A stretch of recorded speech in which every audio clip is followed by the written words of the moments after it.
Hi everyone, and welcome to the baby's 6-week-old day. So I currently, like last week, I have the 5 girls here. These are living with me at the moment whilst all the brothers are over at Lovecraft together. So these are a mix of the 2 litters. We have 3 from Isola and 2 from Mog here. This little baby girl is one of Mog's, as is this one, and then the other 3 are from Isola. And they're all at this stage very much like siblings. To be fair, their mums are sisters and their dad is the same guy. So it's they are basically sisters, and they're all very happy here. So week 6, and what does that bring? Week 6 sees them mature substantially.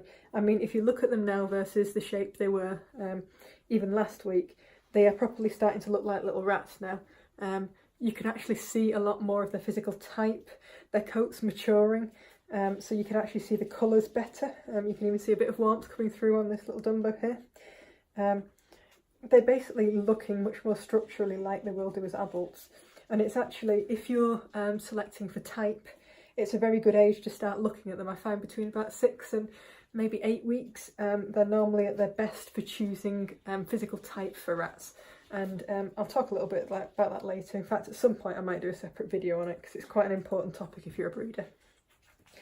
So we're starting to see their kind of type develop. They're physically turning into little rats. What other things can we look for? So between week 5 and week 6, we also normally see where we've got Dumbo rats, how good their ears are going to be. So they can quite often get creases in their ears, which actually neither of these Dumbo girls do.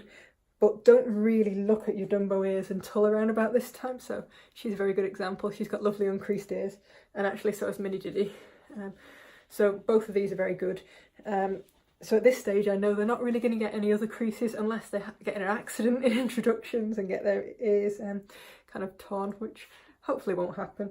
But the other thing to look for, and there is a good example of this, is tail kinks. So tail kinks are where the kind of vertebrae in the tail don't quite fuse properly, and if you're into showing, it is a fault. It is also something that you want to watch because ultimately, and this is a good example of the kink, I think you can probably just see it, put it up against the dark. Ultimately, it is a kind of malformation of the tail, which, if it gets more and more major and further up, can cause issues. So it's something that you want to be very aware of when you're breeding, and if you want to show as well, it's something that's not desirable. It's a fault. It tends to show up between this week 5 and 6 as well. So I found one on her, which is really sad because she's a gorgeous girl. Yeah, she's probably one of the nicest looking rats in the group actually. But it's one thing that you do need to look out for, and there is actually a tiny little one on Mog's little agouti daughter too. But you won't be able to see that on the video, you just have to trust me. You can quite often feel them where you can't see them. Everybody else is fine, and actually all the boys are fine as well, so it's just a little bit unlucky that 2 of the girls has had this happen. It's one that you don't really want to breed on from because it can become more and more common in your lines. It's one you have to be kind of careful with and aware of. Right, so what else happens between week 5 and 6? It's a lot about kind of maturing, social development and play. They do go through a big growth spurt at this stage, which is where they get their adult coat. And actually they're still going through this. If you look at little mini beans here, when I stroke her fur backwards, suddenly there's resistance that there wasn't before. And that's actually her new adult coat coming through underneath, but there's still a certain amount of fluffy wispiness as well, which is her kitten coat. And it's really interesting actually, because in every other case, Isola's babies have been behind Mog's babies, even though they were born the same day and within a few hours of each other actually. However, in terms of coat development, Isola's babies all have a more advanced adult coat than my babies. It probably shows it best. That's my ear. Please don't live in my ear. Right, these are 2 agoutis. So if you see, this one is duller than this one. That's the baby, one of Mog's babies versus the Isola babies, and it's just taken that little bit longer to come through on the Mog's babies. Not entirely sure why, but sometimes development goes like this. So they kind of slowed down the development slightly. But it doesn't really matter at this stage. We're not looking for it being a race. In fact, slower growth is not a bad thing. They are all also getting much more similar in terms of kind of weight as well. They're all growing nicely. They're all getting very bold. They're quite enjoying this. As much as they're all getting sleepy on me, when they're out on free range, they're absolutely loving it.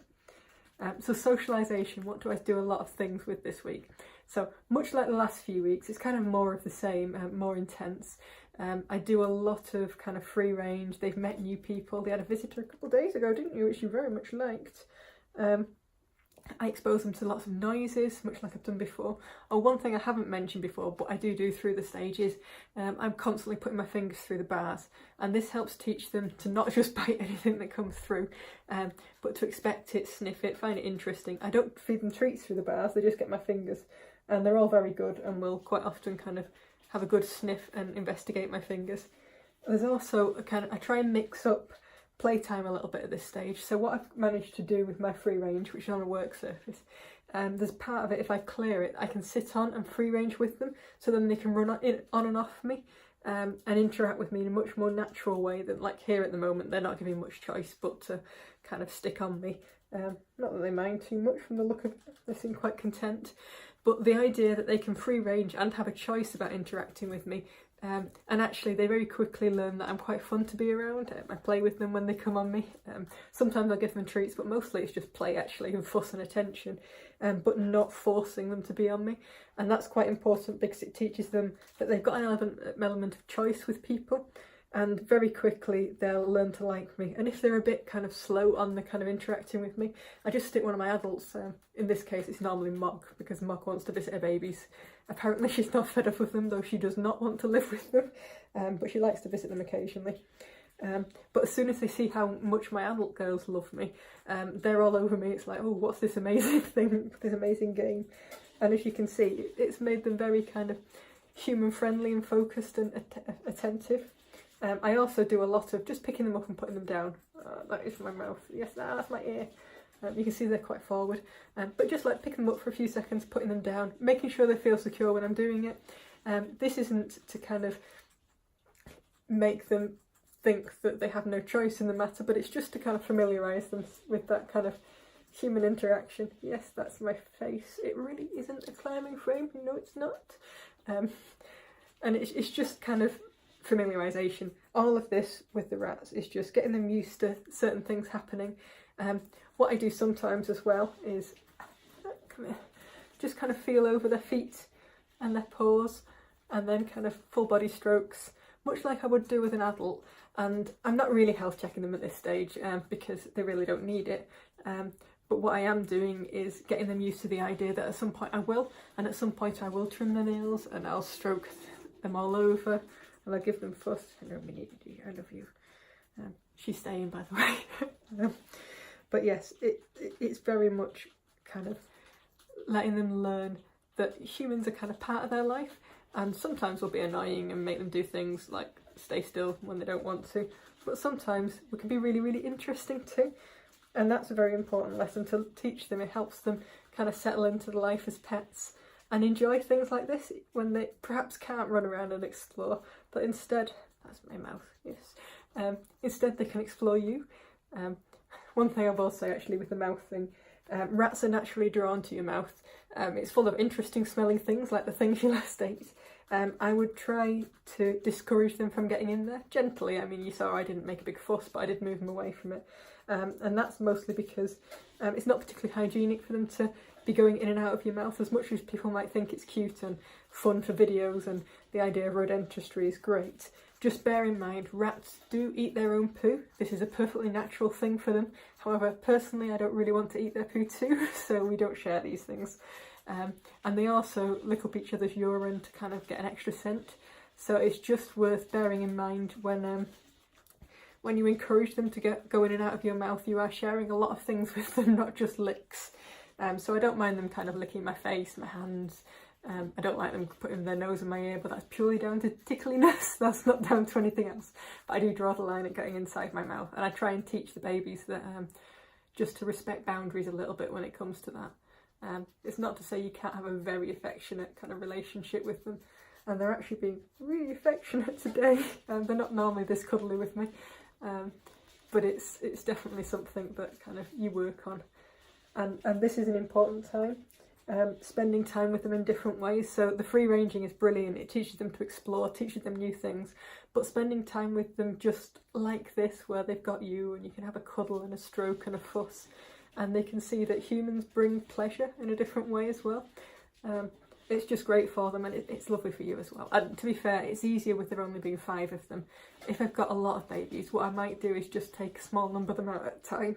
And I find after that 5-week mark, when I split the sexes, it becomes a lot easier not only to kind of give them the attention like this, but because they're easier to recognise, face climb again, and they're easier to just kind of get to know, and it's kind of more enjoyable for all of them because they get a little bit more individual attention too.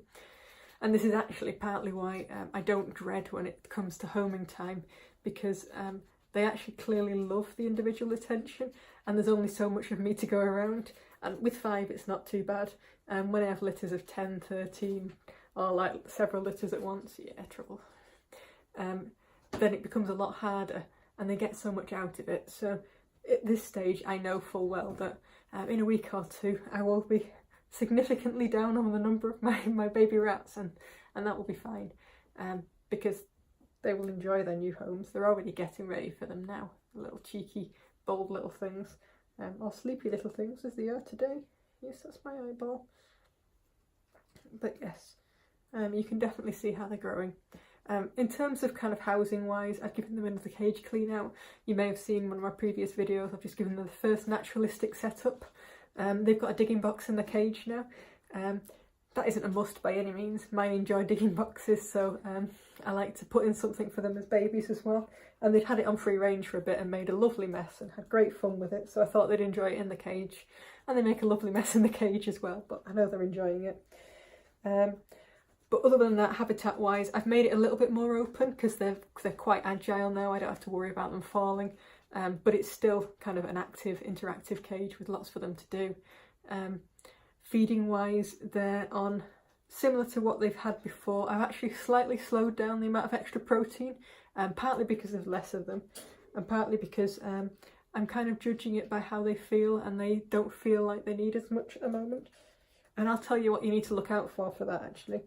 So what we're looking for is very key, looking at their tails here, and when they're in kind of good shape. Right, let's try and shuffle through the babies and see who's got a square tail or not.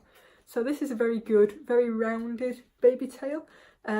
It's not perfectly round, but perfectly round tends to mean they're a little bit fat quite often, but it's pretty good.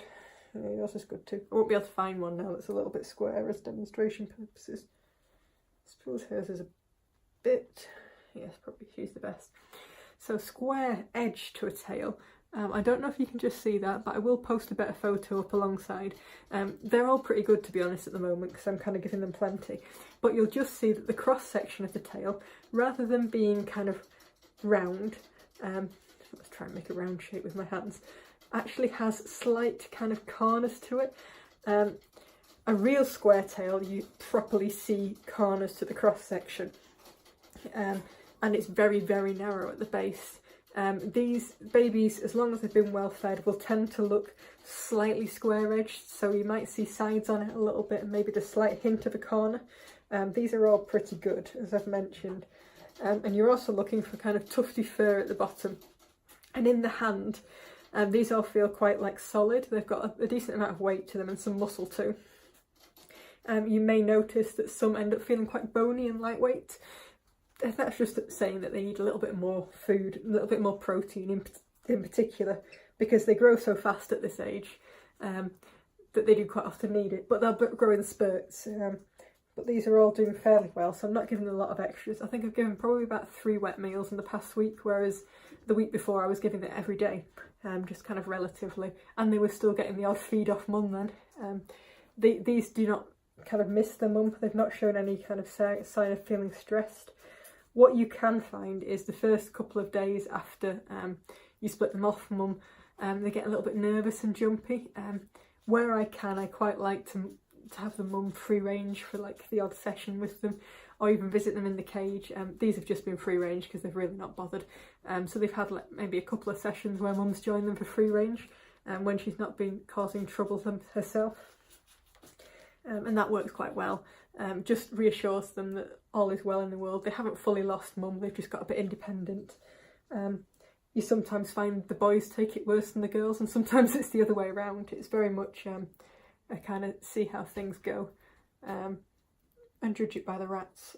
A lot of this really does depend on the individuals involved. I actually have bruxing going on my shoulder at the moment. They're quite enjoying this, which is quite nice because I've not really done very restricted cuddles with them before. But we have a good relationship, don't we? And little Mini Diddy is very happy. Yes, so what I'll talk about at some point in this week, either during the week or in the next week's update, I'll talk a bit about selection. I will say that me and Lisa have decided our keepers from this lot, and that is all of them, but there is only 5 babies, and whilst we may not keep one of them long term, she may be homed with some younger babies at another point potentially. We kind of like see how it goes with that. We will be for now keeping all 3 of them between us because we wanted to keep at least 4 anyway, so we shall see how they turn out. But the boys have not been decided yet, but I'll talk a little bit about what we look for in terms of type and such. And what I may try and do with these, just out of interest's sake, is a kind of curiosity test, which can be quite useful in determining how neurophilic they are, so how interested in new things. I do find that quite interesting, but it's really not the be-all and end-all of selecting them. Temperament is very important, and actually with all of these, their temperament's excellent, and as you can see, they're all just lovely. It's one thing me and Lisa have been quite interested in with this kind of bunch of litters. There's no one rat that we would exclude from a temperament point of view for breeding from. They're all lovely. And that's a really nice position to be in. It's despite the fact we've been breeding the same family for quite a few years now. It doesn't always happen. Sometimes things don't mesh quite well. Somebody's a little bit nervous. Something upsets them. But all of these are just absolute sweethearts, and some of them are more in an explorative way, some of them are more in a cuddly way, but they all have their moments, and it's what really makes them special. Though I will say, Mini Diddy has somewhat stolen my heart as well as my thumb. She is just washing my finger at the moment, and I feel a bit mean because I'm going to have to take my thumb off you so I can turn the video off. Sweetheart, yes you are, I love you. Right, so that's over from me and the girls for week 6. I'll stick a few little pictures up and the weights up later so you can see how things are doing. But so far it's going really well.